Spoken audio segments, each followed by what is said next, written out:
పంజాబ్లో చండీగఢ్లో పట్టపగలు రిగ్గింగ్ చేస్తూ ఎన్నికల్లో దొరికిపోయిండు అధికారి. అడ్డంగా ఒక ఎన్నిక గెలవాలని. ఇవాళ గుజరాత్లోని సూరత్లో దళాల్ అనేటువంటి భారతీయ జనతా పార్టీ అభ్యర్థి ఎన్నికలు కాకముందుకి అభ్యర్థి కూర్చున్నాడు. హిమాచల్ ప్రదేశ్లో 10 మంది బీజేపీ ఎమ్మెల్యేలు ఏకగ్రీవంగా ఎన్నికైపోయినారు. ఈ అన్ని పరిణామాలు పరిశీలిస్తూ ఉంటే ఇక భవిష్యత్తులో ఎన్నికలన్నింటి ఉండవేమో అనేటువంటి భయాందోళన కలుగుతూ ఉంది ప్రజాస్వామ్య దేశంలో.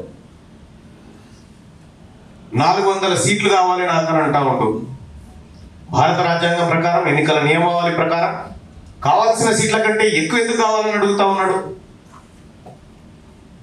ఇది సమాజం ఆలోచించాలి.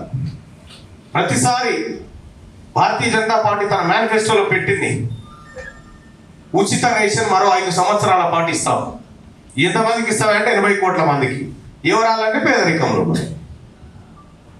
నీ 10 ఏళ్ల ఏలుబడిలో ఇంకా 80 కోట్ల మంది పేదరికంలో ఉన్నారని చెప్పదలుచుకున్నావు. ఇట్లా అనేక రకాలుగా దేశాన్ని మభ్యపెడుతూ మాయ మాటలతోటి ఇవాళ పబ్బం గడుపుకుంటా ఉన్నారు. ముస్లింల రిజర్వేషన్లు తొలగిస్తాం, ఈ దేశాన్ని హిందూ మతంగా మారుస్తాం. ప్రధానమంత్రి నరేంద్ర మోడీ గారు చెప్తా ఉంటారు పదే పదే వసుదైక కుటుంబం. సార్కే కుటుంబం లేదు,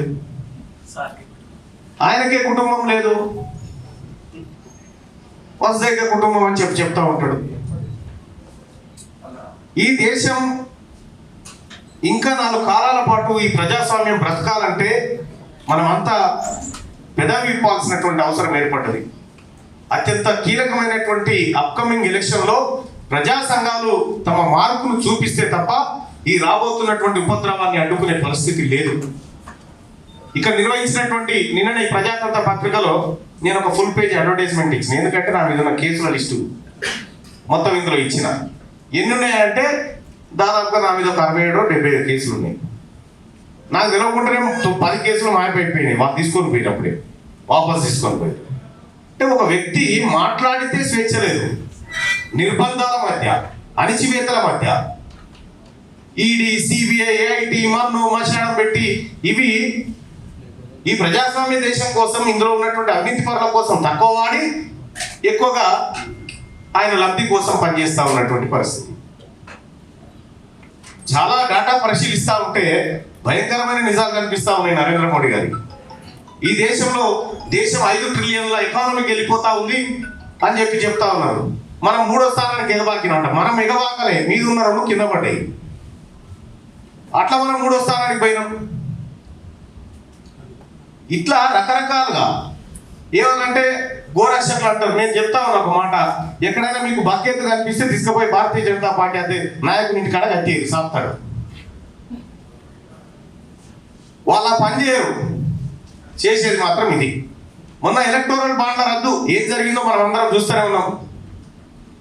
అంతకంటే ముందు నోట్ల రద్దు విషయంలో వాపస్ రావాల్సిన డబ్బు కేవలం 10,700 కోట్లు మాత్రమే రావాలి. అన్ని వచ్చేసినాయి ఆర్బీఐకి. కొత్త నోట్ల ప్రింటింగ్ ఎంత అయిందంటే 12,500 కోట్లు ఖర్చు అయింది. నోట్లు రద్దు చేస్తే నల్లధనం వచ్చుడుగా ఉన్నధనం వీకింది. ఇటువంటి తలమాసిన నిర్ణయాలతో దేశాన్ని తప్పుదోవ పట్టిస్తున్నటువంటి ఈ నరేంద్ర మోడీ ప్రభుత్వాన్ని, ఆయన నిర్ణయాలను తీవ్రంగా ఖండించాల్సిందే. ఓటు రూపంలో సమాధానం చెప్పి ప్రజాస్వామ్యాన్ని రక్షించుకోవాల్సిందే అని చెప్పి మేధావి వర్గం ముందు నేను శిరస్సు వంచి ప్రాధేయపడతా ఉన్నా. ధన్యవాదాలు తెలియజేస్తా ఉన్నా.